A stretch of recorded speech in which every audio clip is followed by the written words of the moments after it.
ते कृष्णः कृतो लोकहितो नृप आत्मवित्तसम्मतः पुंसां श्रोतव्यादिषु या परः। परम मंगलमय बालकृष्ण लाल के बांगमय स्वरूप श्रीमद् भागवत महापुराण कथा सप्ताह ज्ञान यज्ञ में पधारे आप सभी शुद्धि श्रोताओं, भक्तिमती माताओं। पिछले 2 दिन में हमने श्रीमद् भागवत महापुराण की कथा का महात्म्य और प्रथम स्कंद का अध्ययन किया।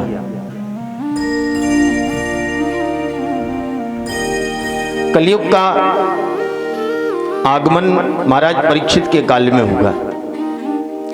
गोविंद जब इस धराधाम से अपनी लीला का स्मरण करके चले गए, तब पांडवों के पौत्र परीक्षित जी के शासन काल में कलयुग का आगमन हुआ। कलयुग का तात्पर्य होता है कलह। 4 स्थान मांगे, द्यूतम पानम स्त्रिया सूनान यत्राश धर्म चतुर्विधा पुनश्च याचमानाय जात रूप मदात प्रभु। इन 4 स्थानों पर कलयुग ने अपना निवास मांगा और 5वां स्थान था स्वर्ण। पुराणांतर एक कथा और आती है कि कलयुग ने चूंकि स्वर्ण पे वास कर लिया था और महाराज परीक्षित ने स्वर्ण का मुकुट धारण किया था, इसलिए शायद मतिरेक हो गया, मति का भ्रम हुआ और शमीक मुनि के पुत्र ने कौशिकी नदी का जल अपने हाथ में लेकर वाणी का वज्र छोड़ा और महाराज परीक्षित को श्राप दिया। गंगा तट पर महाराज परीक्षित विराजमान हैं। अपने पुत्र जन्मेजय को संपूर्ण राज्य का कार्यभार सौंप दिया। पूरे भारतवर्ष से सारे ऋषि महाराज परीक्षित के पास पहुंचे और प्रत्येक ऋषि से महाराज परीक्षित का यही प्रश्न है, म्रियमाणस्य किम कर्तव्यम। हम सब जानते हैं कि हम लोग प्रतिदिन मर रहे हैं, धीरे धीरे धीरे धीरे धीरे धीरे। शरीर तो एक दिन मरता है, लेकिन हम प्रतिदिन मरते हैं। जब हम पैदा हुए तो वेदों के अनुसार हमें 100 वर्ष की आयु प्राप्त हुई और हम हर पल हर क्षण अपनी आयु को घटा रहे हैं, अपनी आयु को कम करते चले जा रहे हैं। यही प्रश्न महाराज परीक्षित ने किया ऋषियों से।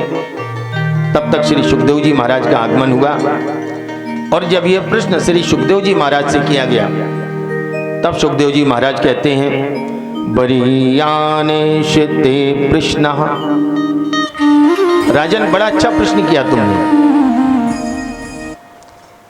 संसार के प्राणी केवल पैसा कमाना जानते हैं, परिवार का पेट भरना जानते हैं और रात्रि में खर्राटे बजाकर सोना जानते हैं, और इसी में सारे जीवों का जीवन समाप्त होता चला जाता है। लेकिन परीक्षित, इस संसार में बहुत कम ऐसे लोग हैं जो ये जानते हैं कि ये हमारा जन्म और जीवन क्यों है। भगवान ने हमें पैदा क्यों किया, भगवान ने हमें मानव शरीर क्यों दिया, और मानव शरीर में भी जो सबसे बड़ी व्याधि है वो है मृत्यु का भय। जब तक ये मनुष्य का शरीर जिंदा है, तब तक उसे प्रति पल प्रति क्षण एक ही भय व्याप्त है, मृत्यु का भय। और परीक्षित, तुम भी यही चाहते हो कि इस भय से अभय कैसे हो। अगर तुम भी इस भय से अभय होना चाहते हो तो माधव की शरण में आ जाओ। माधव बड़े दीनदयाल हैं। राजन, इस संसार के दो आनंद हैं, एक तो विषयानंद और एक ब्रह्मानंद। ज्यादातर प्राणी, ज्यादातर मनुष्य विषयानंद में मस्त है, विषयों को भोग रहे हैं, सुंदर सुंदर भोजन करते हैं, सुंदर सुंदर वाहनों से चलते हैं, अच्छे जगह विश्राम करते हैं, अच्छे अच्छे बड़े बड़े ऊंचे ऊंचे मकान बनवा रखे हैं और केवल उन्हें विषयों की चिंता है। और दूसरा है ब्रह्मानंद। ये ब्रह्मानंद संतों का आभूषण है। संतों के पास देखने के लिए कुछ नहीं होता है, समय से भोजन भी नहीं होता है, लेकिन फिर भी संत मगन रहते हैं, मस्त रहते हैं, मोटे तंगड़े रहते हैं। क्यों? क्योंकि संतों ने अपने जीवन में विषयानंद को प्राथमिकता ना देकर भजनानंद और ब्रह्मानंद को प्राथमिकता दी। और राजन, तुम्हारे पास तो 7 दिन का समय है। तुम चाहते हो कि हमारे इस जीवन का कल्याण इस 7 दिन में हो। एक बार राजा खटवांग का तो एक मुहूर्त का जीवन शेष था, लेकिन भगवान की शरण में जाने का कारण राजा खटवांग एक मुहूर्त में ही भगवान के परम धाम को प्राप्त हुए थे।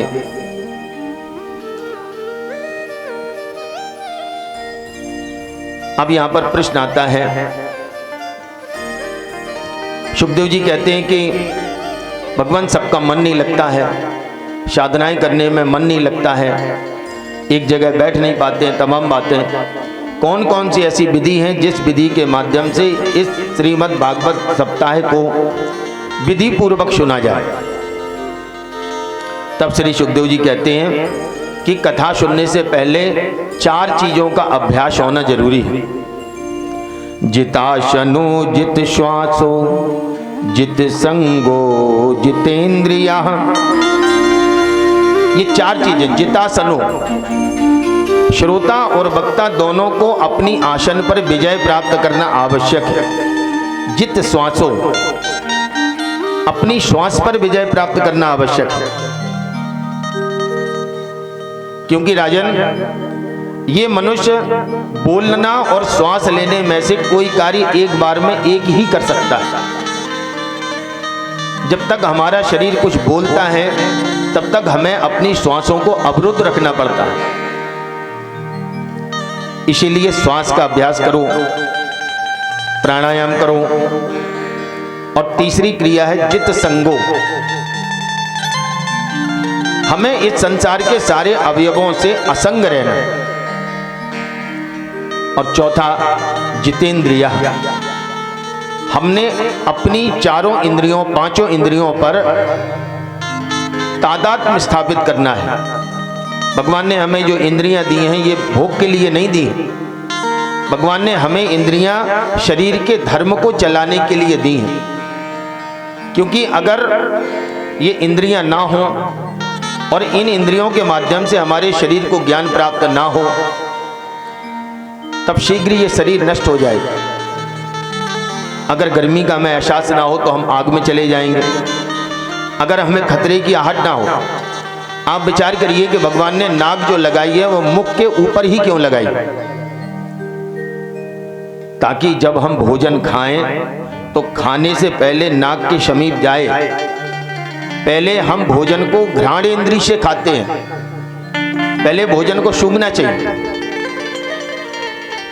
अब देखिए, एक और मुंह में लेने से पहले सबसे पहले हम उसे स्पर्श करते हैं। तो स्पर्श करने से भोजन की 20 से 25% तक क्वालिटी हम देख सकते हैं कि हमारा भोजन खाने लायक है कि नहीं है। इसके बाद जब नासिका रंध्र के समीप भोजन जाता है तो 25 से 30% भोजन की क्वालिटी हम नासिका से महसूस कर सकते हैं, कहीं ये भोजन सड़ा हुआ तो नहीं है, गला हुआ तो नहीं है। और जब मुख में रखते हैं तो अभी अंदर नहीं गया भोजन, शेष 50% हिस्सा हम अंदर महसूस करते हैं भोजन का कि अब ये भोजन अंदर निगलने लायक है कि नहीं। और जब हमारी ये इंद्रियां भोजन का पूरा परीक्षण कर लेती हैं तब हम अंदर भोजन को लेते हैं। तो इंद्रियां शरीर के धर्म को चलाने के लिए हैं, लेकिन हम लोग विषय वासना में इतने ज्यादा तृप्त हो चुके हैं कि हम अपने शरीर धर्म से ऊपर इंद्रियों का धर्म स्वीकार करते हैं। राजन, ये 4 क्रियाएं जब तक आप नहीं करेंगे या कोई साधक नहीं करेगा, तब तक वो कथा सुनने का या ब्रह्मानंद प्राप्त करने का अधिकारी नहीं है। और इसके बाद स्थूले भगवतो रूपे मना संधारियोद्या, फिर परमात्मा का जो व्यापक विराट स्वरूप है स्थूल रूप में प्रकट होता है, जिसका हम ध्यान लगाते हैं। राजन, जिस लोक में आप रह रहे हैं, इस लोक के ऊपर 7 लोक हैं और इस लोक के नीचे 7 लोक। अब यहां से श्री सुखदेव जी महाराज परीक्षित को सृष्टि का ज्ञान कराते हैं। नीचे के लोक हैं अतल, वितल, सुतल, तलातल, महातल और पाताल। ऊपर के लोक हैं भू, बुहा, सुहा, महा, जना और तप। इन 7 लोकों में भगवान का परम विस्तार है। इस संपूर्ण सृष्टि में भगवान समाया हुआ है, भगवान का स्वरूप है। या तो ये कहें कि या तो भगवान इस सृष्टि में समाया या यह सृष्टि ही भगवान है। राजन, भगवान के ही 4 अंश हैं, ब्राह्मण, क्षत्रिय, वैश्य और शूद्र। यहां सुखदेव जी महाराज ने स्पष्ट रूप से कहा है कि भगवान ने ही अपने 4 रूपों में पृथ्वी पर आए हैं। भगवान ब्राह्मण, क्षत्रिय, शूद्र और वैश्य, भगवान ने सबका प्रबंध किया, हर जीव का प्रबंध किया है। छोटे कीड़े से लेकर बड़े हाथी तक के भोजन का भगवान ने अच्छा प्रबंध किया है।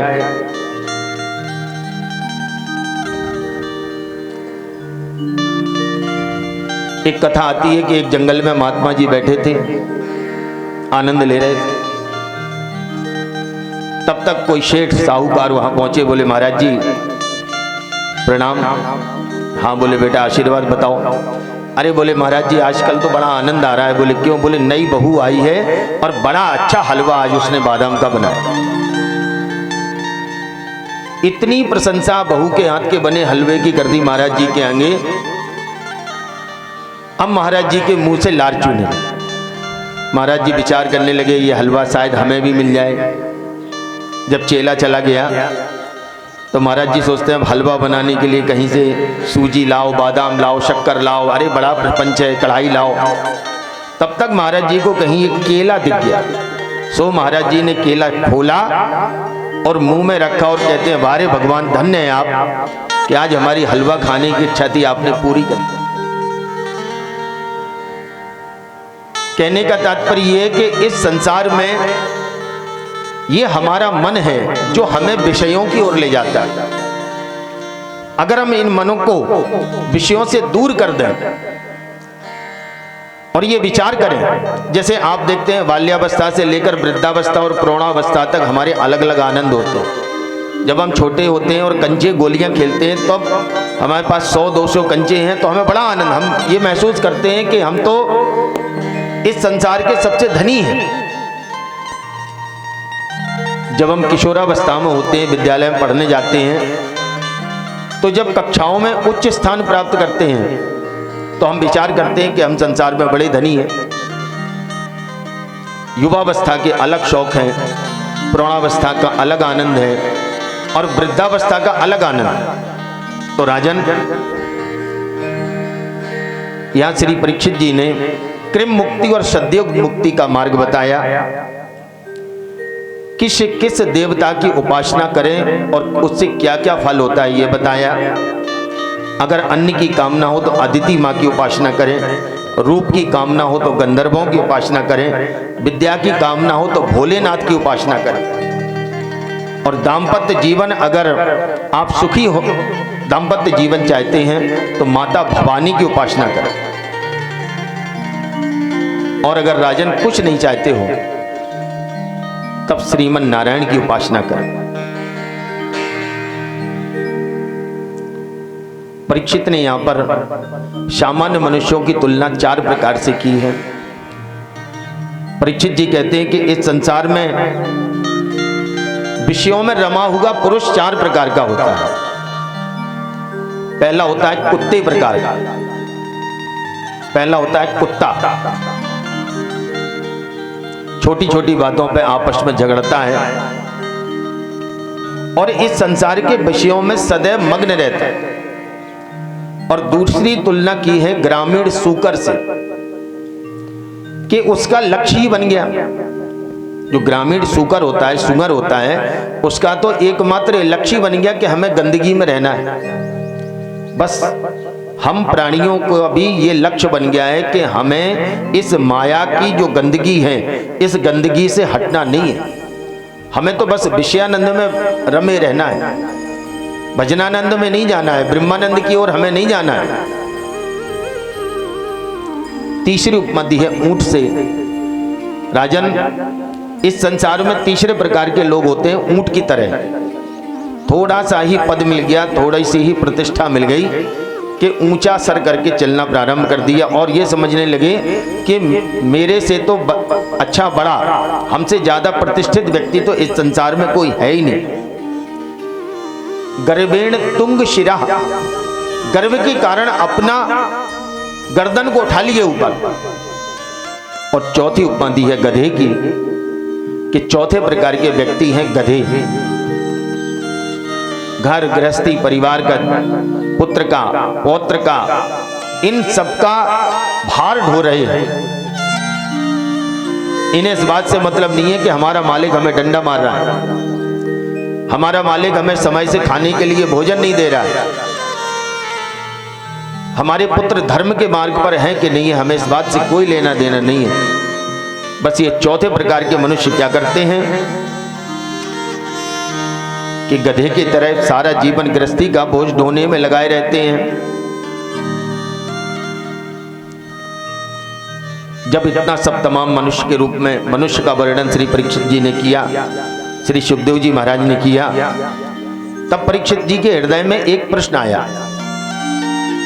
परीक्षित जी ने पूछ लिया, गुरुदेव आपने संसार की बात तो कहना प्रारंभ कर दी, मनुष्यों के भेद भी बता दिए, अब कृपा करके हमें ये बताइए कि ये संसार की रचना कैसे हुई। और जैसे ही ये प्रश्न किया कि संसार की रचना कैसे हुई, तुरंत परीक्षित जी महाराज को, सुखदेव जी महाराज को ध्यान आया कि मैंने कथा कहना प्रारंभ कर दिया, परीक्षित को समझाना प्रारंभ कर दिया, लेकिन भगवान का स्मरण नहीं किया, भगवान का मंगलाचरण नहीं किया, ध्यान नहीं किया। अब जाकर यहां द्वितीय अध्याय में, द्वितीय स्कंद के अगले अध्याय में, द्वितीय अध्याय में श्री सुखदेव जी महाराज मंगलाचरण करते हैं। नमः परशुमय पुरुषाय भूयसे समुद्भव स्थान निरोधि लीलया गृहीत शक्ति तृतीयाय देहिनामंतर वायुपलक्ष वर्तमनि तपस्विनो दान परायशस्विनो मनस्विनो मंत्रविदा सुमंगलः क्षेमं न विन्दन्ति विना यदर्पणम् तस्मै सुभद्रा स्रवसे नमो नमः।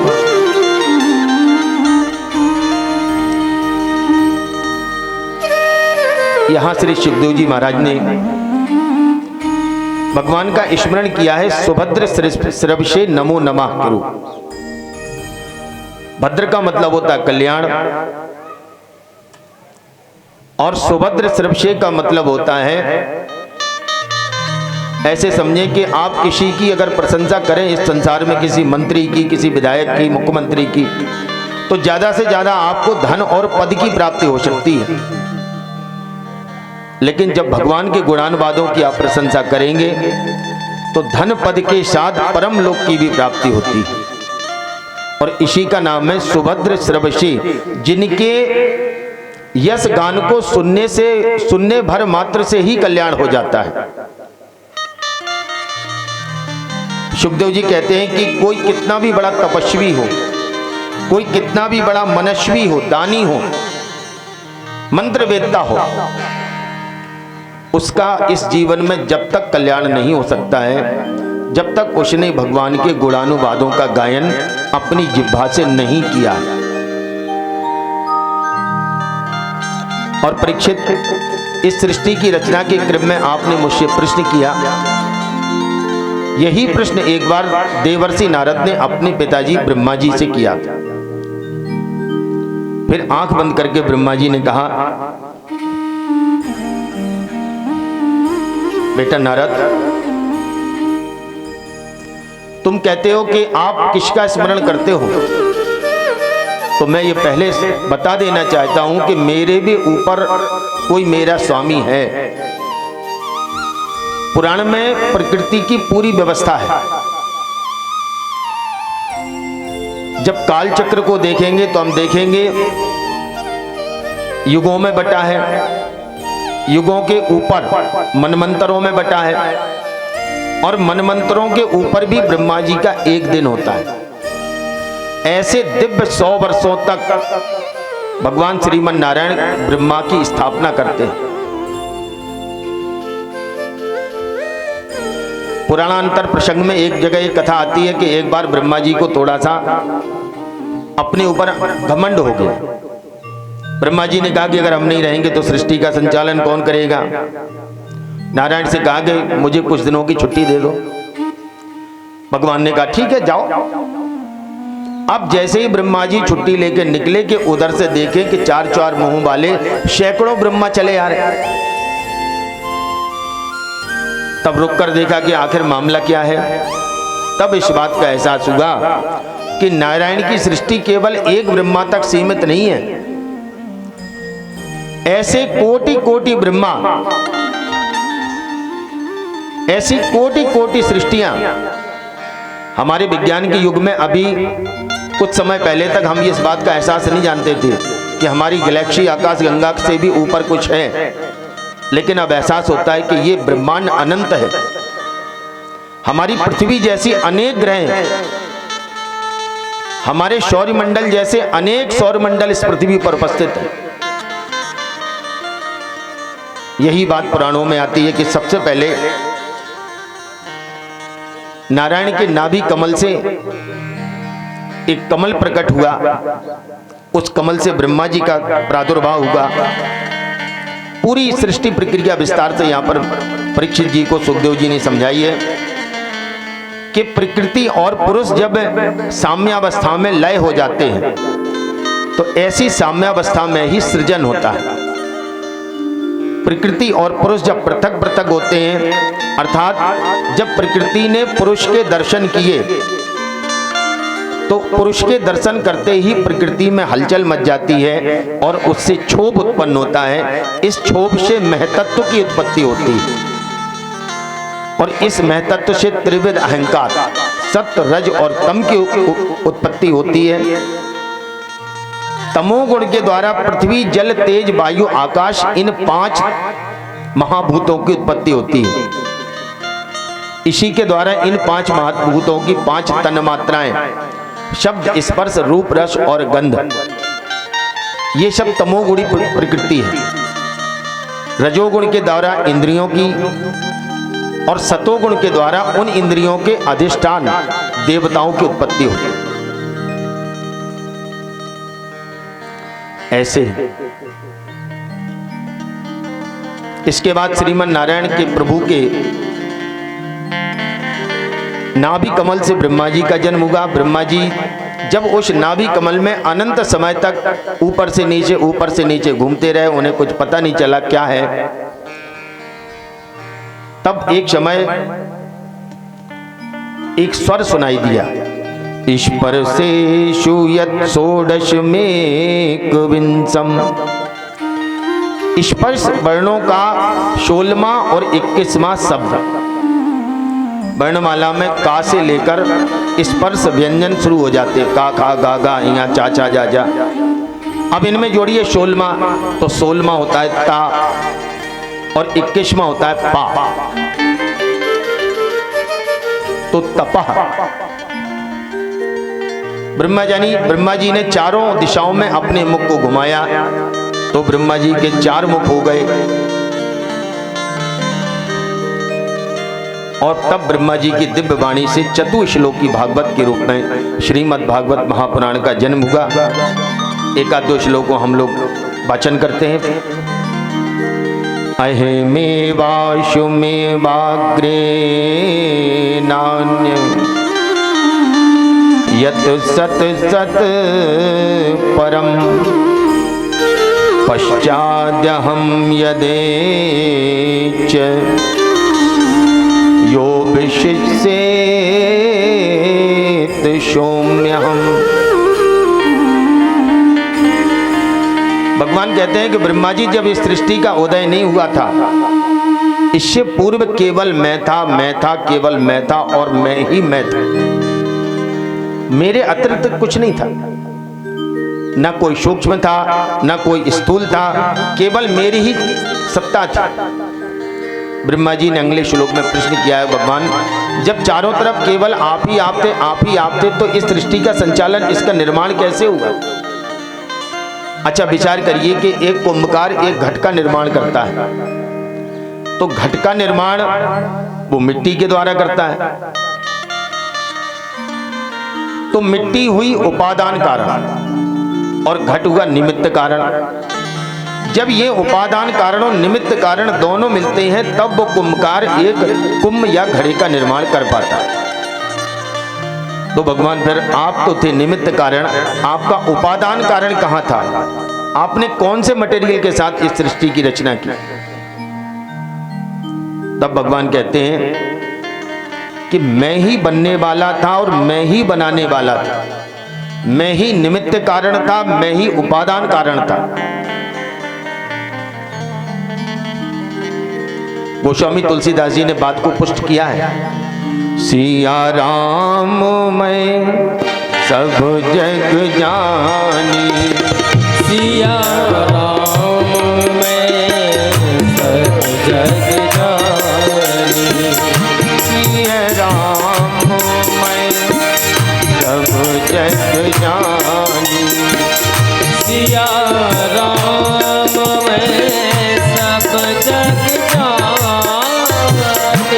सिया राम मैं सब जग जानी, सब जग जाने, सब जग जाने, करहु प्रणाम जोर जुग पानी, करहु प्रणाम जोर जुग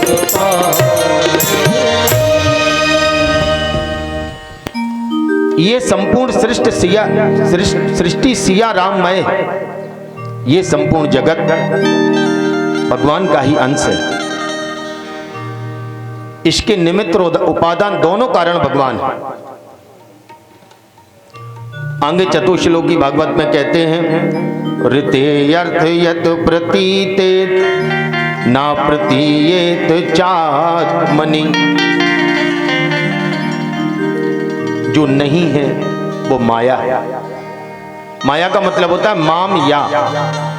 माँ का मतलब नहीं, या माने जो।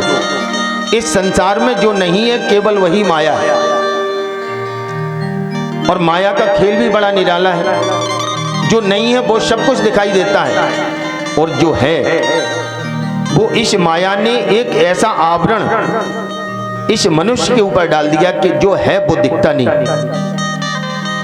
जैसे परमात्मा है, सत्य है, शाश्वत है, निरंतर है, लेकिन हमें दिखाई नहीं देता। हम जब वेदों में पढ़ते हैं, उपनिषदों में पढ़ते हैं तो बड़े बड़े वाक्य आते हैं, ईशावास्यमिदं सर्वं वासुदेवा शर्मिति सर्व विष्णुमयम जगतम, ये पूरा संसार विष्णुमय है, ये पूरा जगत वासुदेवमय है। ईशा वासमिदम सर्वम, भगवान इस संसार में हर जगह सूक्ष्म से लेकर स्थूल रूप तक में विराजमान है। अलक्षम सर्वभूतानाम अंतर्बहिर अवस्थितम, भगवान हमें दिखाई नहीं देता, लेकिन प्रत्येक पदार्थ के, प्रत्येक जीव के अंदर और बाहर दोनों रूपों में भगवान है। बड़ा सुंदर उपदेश यहाँ पर देना प्रारंभ किया श्री परीक्षित जी को।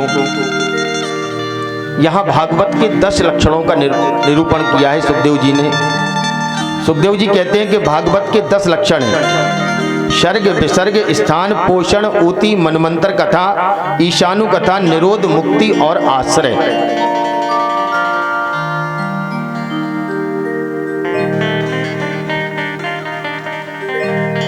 प्रथम और द्वितीय स्कंद में हम देखते हैं कि श्रोता और वक्ता के अधिकार का निरूपण किया गया है।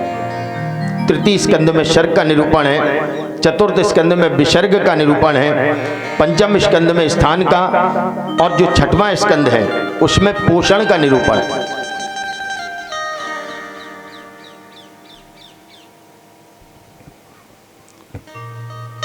हे राजन,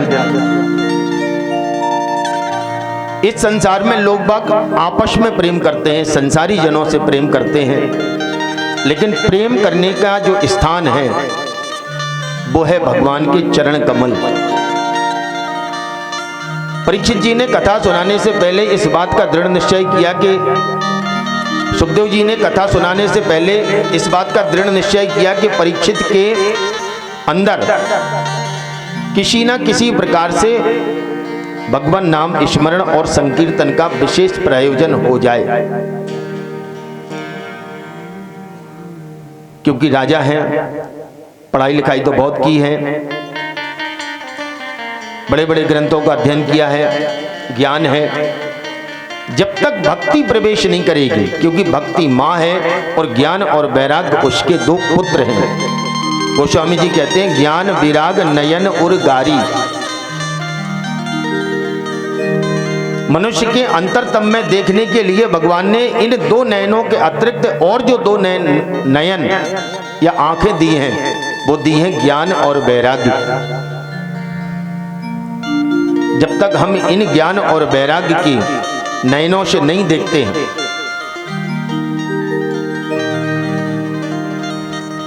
तब तक हमें प्रेम उत्पन्न नहीं होगा।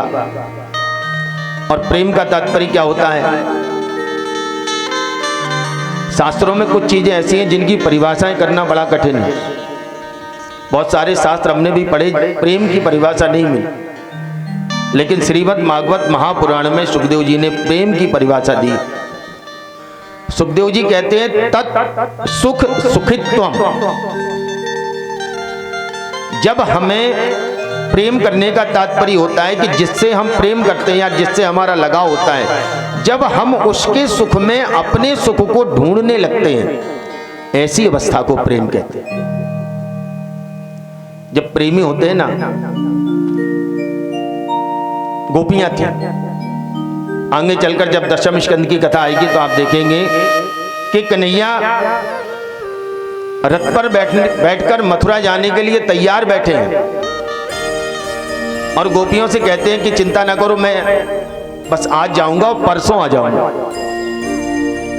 यहां पर प्रेम का भाव गोपियों के अंदर आया। एक गोपी कहती है कि मैं नहीं जाने दूंगी, दूसरी कहती है मैं तो बिल्कुल नहीं जाने दूंगी, रथ के आगे लेट जाऊंगी, अपने शरीर को छोड़ दूंगी। लेकिन तब एक गोपी कहती है कि ये प्रेम नहीं, ये व्यापार है। अगर वास्तव में हम सब लोग प्रेमी हैं और प्रेम चाहते हैं, तो हमारे स्वामी, हमारे प्रिय, हमारे प्रीतम को जिस काम को करने में आनंद आ रहा है, हमें केवल उस कार्य का अनुसरण करना चाहिए।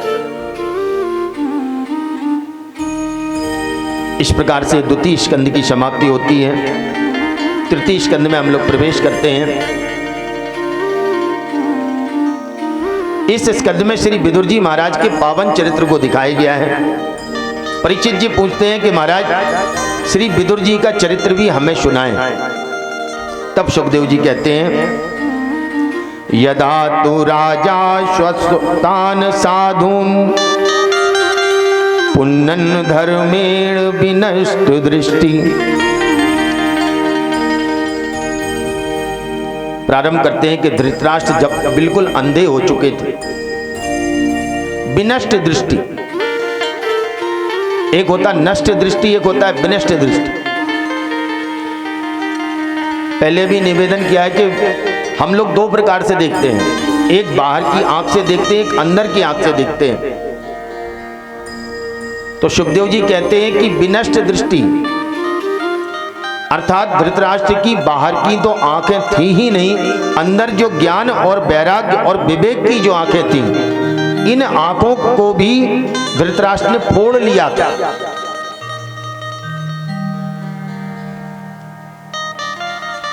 अब आप देखिए कि पांडवों और कौरवों दोनों के शिविर की आप जब विशेषता चलकर आगे देखेंगे तो देखेंगे कि दोनों जगह पांडवों के शिविर में भी धर्म है और कौरवों के भी शिविर में धर्म है। पांडवों के शिविर में धर्म धर्मराज के रूप में है और कौरवों के शिविर में धर्म श्री विदुर जी महाराज के रूप में।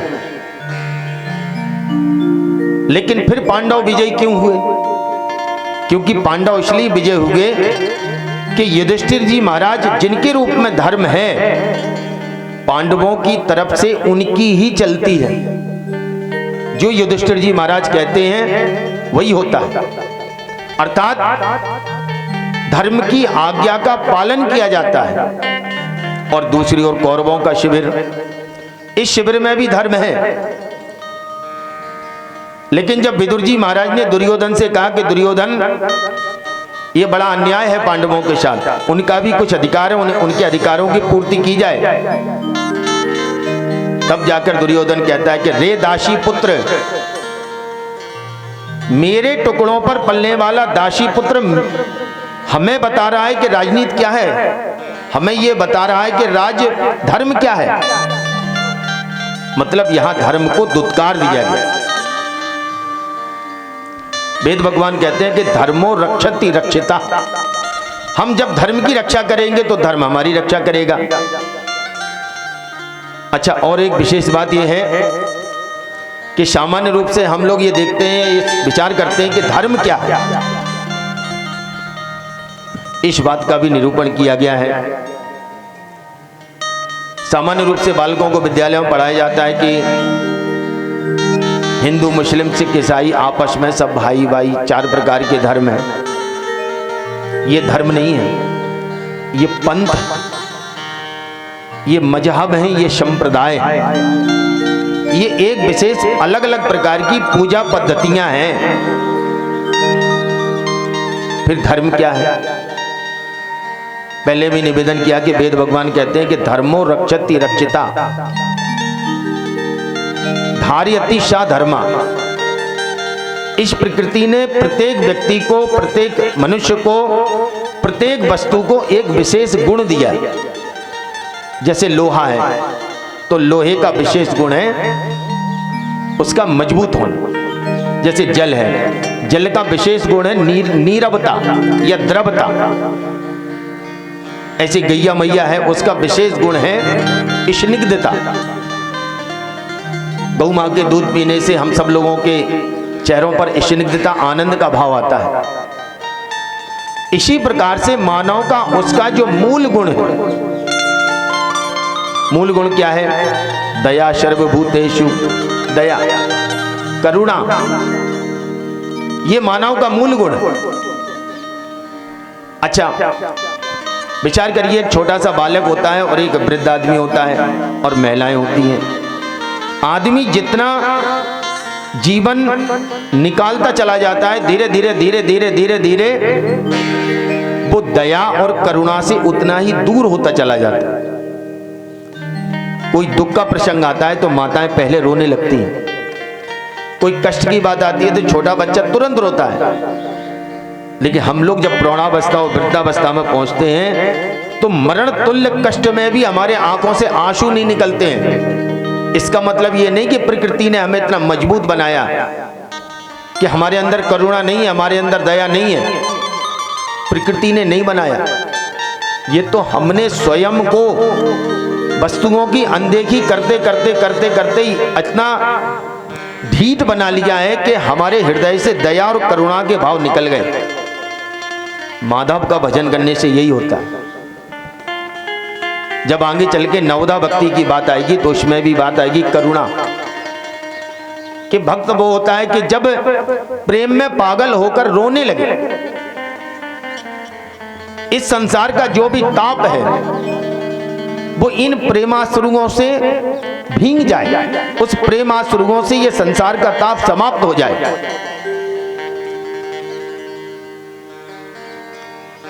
श्री विदुर जी महाराज के पावन चरित्र को बताया गया है।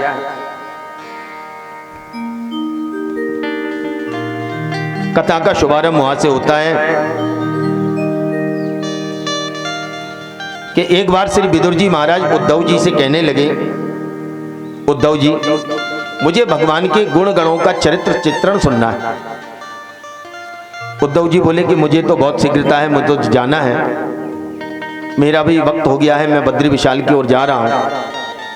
हाँ, एक बात कह सकता हूं कि भगवान के सभी चरित्रों का वर्णन ऋषि मैत्रेय जी बहुत अच्छा करते हैं। विदुर जी कहते हैं तो ये मैत्रेय जी मिलेंगे कहाँ? आप हरिद्वार जाइए, गंगा नदी के तट पर आपको ऋषि मैत्रेय जी मिलेंगे। विदुर जी हैं 80 साल के डोकरे और मैत्रेय जी हैं 20 साल की युवा। आगे चलकर विदुर जी ने मैत्रेय जी को अपना गुरु बनाया। हरिद्वार पहुंचे, मैत्रेय जी से मुलाकात होती है और कुछ प्रश्न रखते हैं। विदुर जी मैत्रेय जी से कहते हैं, सुखाय कर्माणि करोति लोको नातै सुखम वायुर् दुपारम वा विन्देति भूयस्तत् एव दुःखम यदत्र युक्तम भगवान वदेन्तः। विदुर जी महाराज पूछते हैं, कृपा करके ये बताइए कि इस संसार में सभी को सुखी होने की लालसा है, सभी सुखी होना चाहते हैं, सब भोजन करना चाहते हैं, अपनी प्रिय वस्तु पर सभी लोग अधिकार चाहते हैं। ये प्राणी मात्र पूरे दिन और रात एक ही चक्कर में लगा रहता है कि हम सुखी कैसे हों, हम सुखी कैसे हों, हम सुखी कैसे हों। मैत्रेय जी कहते हैं कि हे विदुर, लोक कल्याण की भावना से आपने बहुत अच्छा प्रश्न किया। इस संसार में सुख नाम का कोई अवयव उपस्थित नहीं। देखिए विदुर जी से मैत्रेय जी कितनी सुंदर बात कहते हैं कि हम जिन जिन चीजों को सुख मानते हैं वास्तव में वो सुख नहीं है। वो क्या है? मैंने कल भी निवेदन किया था, वो है केवल दुख की निवृत्ति। हमें बहुत तेज भूख लगी, किसी ने हमें भोजन करा दिया, हम कहते हैं बड़ा सुख का अनुभव हुआ, जबकि ये सुख नहीं है। ये जो क्षुधा नामक दुख आया था, उस दुख की हमें निवृत्ति हो गई। ये बात यहां मैत्रेय जी विदुर जी को समझाते हैं। ये संसार मृग मरीचिका के समान है, केवल दिखाई देता है, आगे चलकर कुछ नहीं है। हम लोग विषयों के आनंद के भोग में इतने ज्यादा निकल जाते हैं कि हम भूल जाते हैं कि हम जिसके अंग हैं। गोस्वामी जी कहते हैं, ईश्वर अंश जीव अविनाशी, चेतन अमल सहज सुख राशि। चेतन अमल सहज सुख राशि। जीव अविनाशी, ईश्वर अंश जीव अविनाशी। ईश्वर अंश अविनाशी, ईश्वर अंश जीव अविनाशी। ईश्वर अंश जीव अविनाशी, चेतन अमल सहज सुख